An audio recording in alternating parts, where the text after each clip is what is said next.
Let's take two unrelated ideas and bring them together to plot a high-concept science fantasy novel. Hi, I'm Scot Noel, editor of DreamForge Magazine, now in our sixth year. I'm a winner of the Writers of the Future contest, the Sci-Fi Idea Award, a one-time computer game writer, and holder of a certificate of recognition from my state senate for writing excellence, along with 35 years as a commercial writer, but none of that means I can write better than you. I hope it means we can have some fun talking about writing and genre fiction. And I have a gift for you near the end, so stick around. This video has three parts. First, how do we take two very different things and get an idea for a novel going? Second, how do we give our novel a basic structure before we start plotting? And third, what do the first two steps teach us about our unifying theme? Let's engage.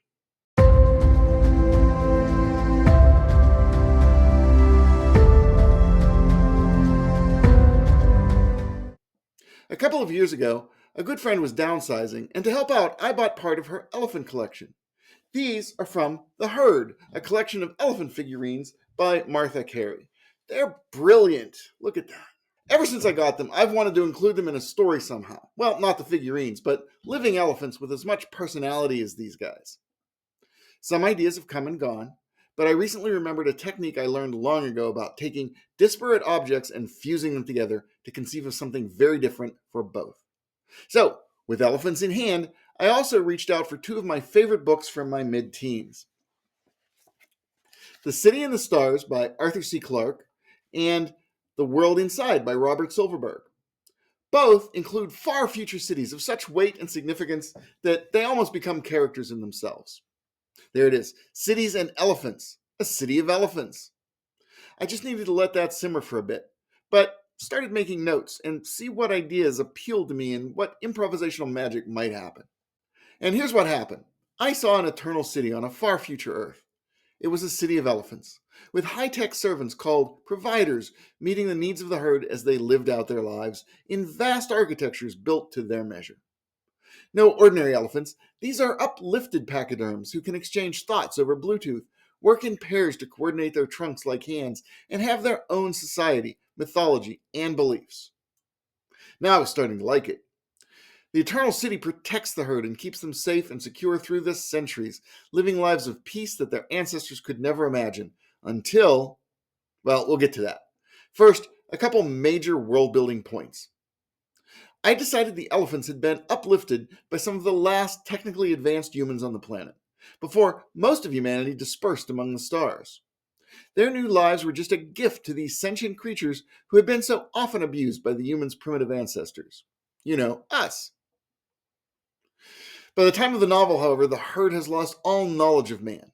They believe the city is a gift of their ancestral spirits, and all that exists and all that ever will be is for their benefit. Another idea that didn't come to me immediately, but kept popping up in my imagination was the moon. I wanted something about the moon in the evening sky to figure in at the very beginning. I played with some ideas, elephants painting the moon by holding a brush in their trunk and working at a canvas. Elephants, painting with a brush is a real thing. Look it up at elephantartgallery.com. But even so, that idea never did come together very well. But the moon was still there, waiting for me to figure out what I was supposed to do with it. Okay, that's cool, but you need conflict, right? I had to start thinking of more of the world outside the Eternal City. I figured that even if most humans left the planet for the galaxy and beyond, some malcontents would stay behind, and given a few hundred or a few thousand years, human civilization would be rising again. There's the conflict. A ship from across the sea has landed near the Eternal City to claim it in the name of the ancient empire. Do you like those novels with alternating points of view where one chapter stays with these characters and the next with those characters? And the circumstances are going to bring them together and then things will really start happening. I love those novels. And that's how I conceived of a rising power in the West that has sailing ships and steamships, and they're rediscovering the globe and finding old technologies and building back the wealth of knowledge humans once had. Of course, they are back to their old colonial ways, and when they find the Eternal City, their first thought might be to kick the elephants out. Now I have a world, and I have a conflict, but I need a theme. For me, at least in this case, theme gets tied up with the characters, and we haven't talked about them yet. I didn't have any characters at first, and when I looked around, the characters started to emerge out of my foundational choices at the beginning.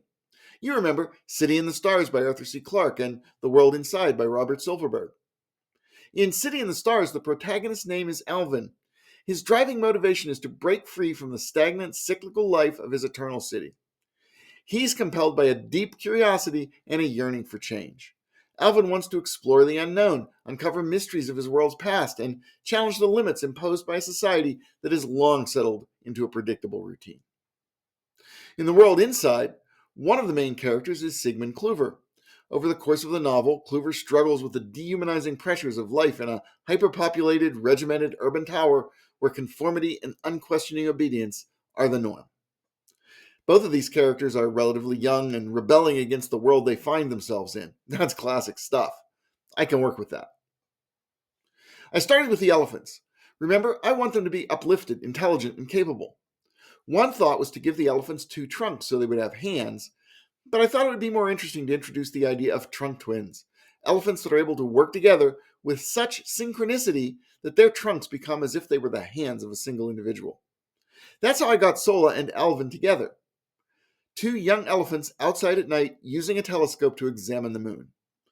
But of course, they're not supposed to be doing that. The telescope is a sacred device for communicating with ancestral spirits. They've stolen it, and here they are looking up at a natural satellite and realizing it's just another world hanging in the sky above them. Now, instead of having them meet raiders coming over the walls with blasts of cannon fire, I thought of having them meet their human equivalents.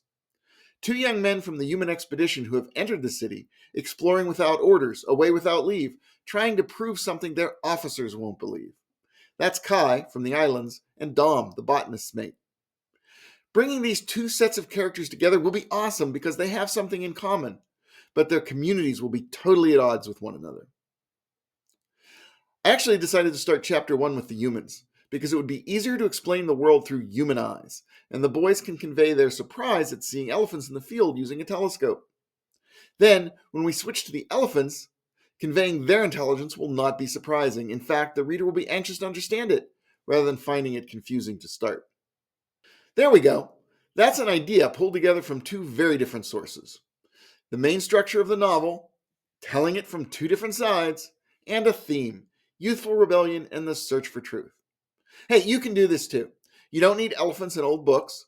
You could use that faded concert ticket from your youth and your new smartwatch, turning everyday contrasts into an epic tale of discovery. Or maybe your mom's heirloom dish and the garden you plant each spring. Find the things that set the gears in your brain turning and see what clicks. Let me know. Put it in the comments. I want to hear about any writing you're working on. And if you'd be so kind, subscribe, hit the bell, and hit the like button. We won't end it here. I'll be back to learn plotting, dialogue, exposition, scene development, and more, all in the Eternal City with Sola, Alvin, Kai, and Dom. Thank you for staying with me this far. You deserve the great collection of short stories we have in issue 18 of DreamForge Anvil. All human-written and more engaging and imaginative than you've seen in a long time. Just go to the link you're seeing on the screen and use the coupon code to get a free digital copy of our latest issue in EPUB, MOBI, and PDF formats. Until next time, bye-bye.